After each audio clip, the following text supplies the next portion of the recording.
So I'm here with the head of Spielworxx, Uli Blenneman, and we're here to talk about his new game on Gamefound and Spieleschmiede, Oranienburger Kanal. Uli, thank you for coming and giving us some insight into this game. Yeah, thank you for having me. I'm excited to give you some details. So before we talk about the game and why it's good and the meat of all that, can you tell us sort of the basic details of how many people can play the game and how you can get hold of the game? Yes, so Oranienburger Kanal is designed by Uwe Rosenberg, and it's a 1 or 2 player only game, and it's for 12 years and up, I'd say, the age range, and the playing time is 45 plus minutes, so 45 to 90 minutes. And the topic is the Oranienburger Kanal, which is a region in the eastern part of Germany, in Brandenburg. And in the 19th century, there are lots of waterways, canals were built in this region.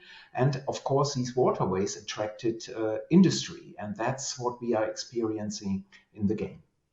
So before we get into the sort of meat of the game, can you give us an insight into sort of how heavy is the game and how does it compare to maybe other Uwe Rosenberg games that people may have played?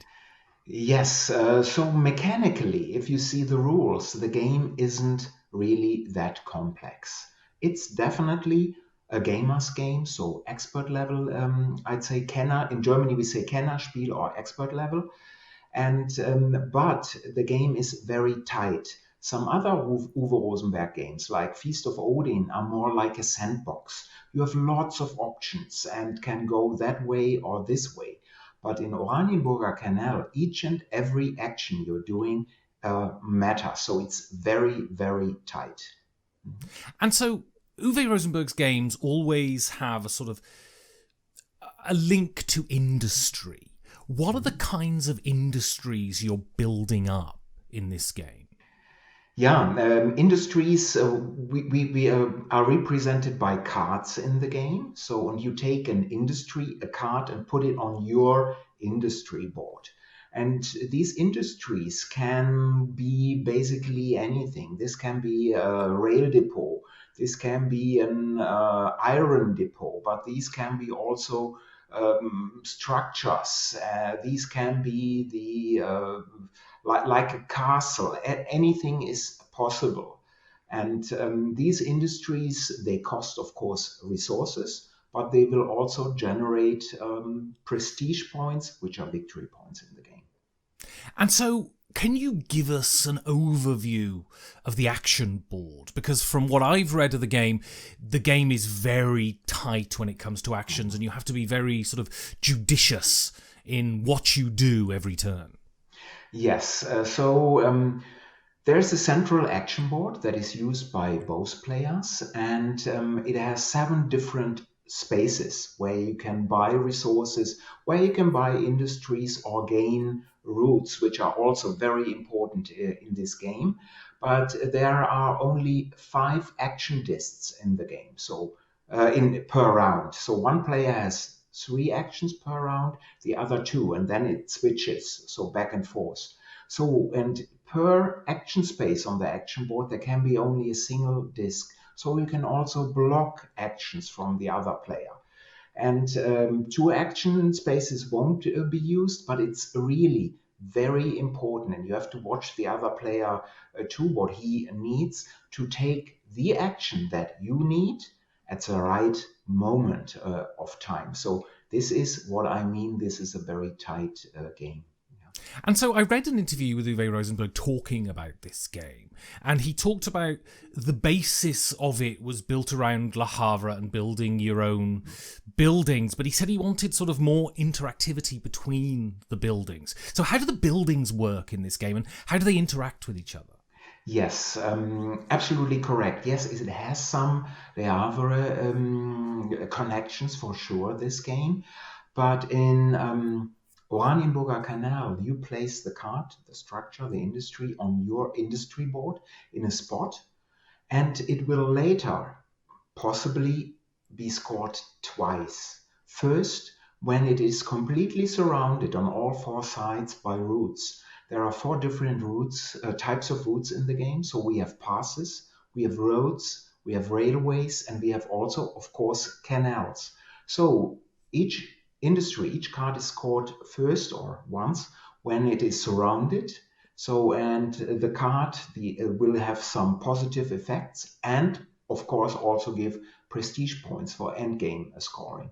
But the buildings can be scored twice, a second time, when you build bridges.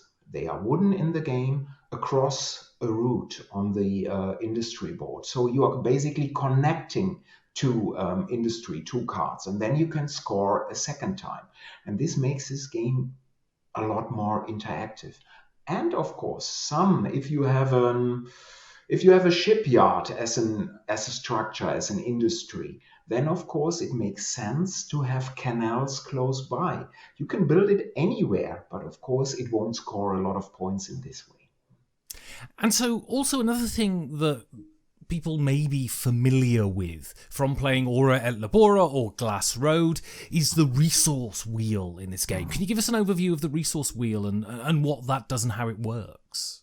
Yes, very briefly. So yes, this is it is basically a wheel, so a circle, and it has these arrows, and it has on one side 3 resources, and on the other side 2 resources. So the better ones, the advanced resources, which you have to build.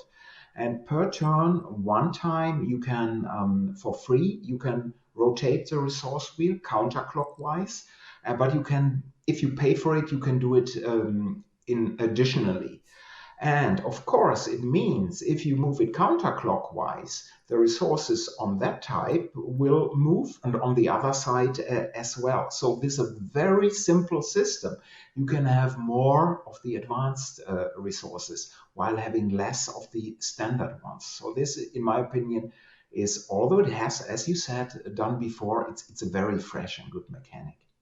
And so we've spoken about the aspects of the game, we've spoken about the resource wheel, the action board, the routes and the buildings, but the most important thing, I guess, is what are you trying to do and how do you win the game? Mm-hmm. Yeah, of course, you need lots of industries and lots of cards on your industry board. This is important. Each one is with possibly a way to win the game. But as I said, it will only score if you have it surrounded by routes, or later maybe if you connect it by bridges to score a second time. So just to place industry cards on the board won't help you a lot. You have to make clever decisions to get the right routes, which you have to buy on the action board as well, and place them in the correct spots. Here, that is most important. But it's also important to watch the other player, what he needs. Maybe to get the stuff that he needs more, to get more resources. Maybe you have already a lot of wood, but you see the other player needs wood, so you better take it. So it's kind of interactive in this way. Yes, and in the end, you win by prestige points. Prestige points are won by industry cards. And so, you know, part of the attraction of a Uwe Rosenberg game is sort of a familiarity. You know, with an Uwe Rosenberg game, it's going to be brilliantly designed and it's going to have this sort of crunchy feeling that his games give. But what makes Oranienburger Kanal stand out? How is it different? Mm-hmm. Yeah, what I think, at least in my opinion, it's a tightness. So a lot of Uwe games have different routes, how to score points. Here you have to really watch out. As I said earlier, each action, you don't have a lot. You have 2 or 3 per game round. Each action really matters. So you have to be careful. And on the other hand, it feels like it is more interactive because you have a lot of freedom where to place your industries on your industry board, where to place your routes, and how to score. Is it for you maybe better to have less industries but have them scoring twice, whereas the other player has more industries but is not able to score twice in the game? So I think in this way, this is a different Uwe experience in the game. And so it's not just a two-player game, it's also a solo game. What's good about the solo game? How does it work? Yeah, basically, what is nice, it works like a two-player game. So you are still buying stuff, you're placing stuff and scoring. But per game round, one of the actions is first, you are only having 4 action discs, and one of the action spaces is blocked per turn. So you can't be certain, I now need this action space because I have to buy this industry card. Now you can't be certain that this is happening. And of course, there is a kind of high score mechanic in there. So you see, was my industry area at the Oranienburger Kanal really successful, or should I try again? And of course, it plays rather quickly. So I think when you've played the game before, it's 45 minutes and you're done. All right, so we've spoken about the game, we know about it, but one thing we really need to know is how can we get it? Yeah, the game it will be crowdfunded or available on crowdfunding sites. First on Gamefound, an international site, and then on Spieleschmiede, a German site, starting on April 8. And after the campaign, we will probably have a couple of surplus copies, which can be bought directly from Spielworxx, maybe also at conventions. And Spielworxx only does a single edition. So when these copies are gone, they are gone.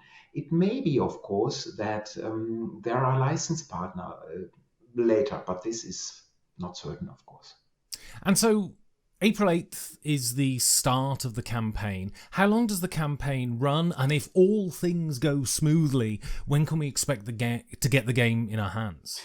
Yeah, so the campaign will be live till April 23rd, so it's not a 30 days campaign. And if everything works according to plan, the game should be available at Essen in October. So that's our plan. But transport issues, there are so many issues at this moment. Yeah, but this is our hope. So just finally, if people want to get information on Oranienburger Kanal, where do they go? Please go to www.spielworxx.de. There will be info on the game, and of course to the BGG page of the game, and then to the crowdfunding sites in April. Brilliant. Well, Uli Blenneman, thank you very much. Thank you very much, Ben.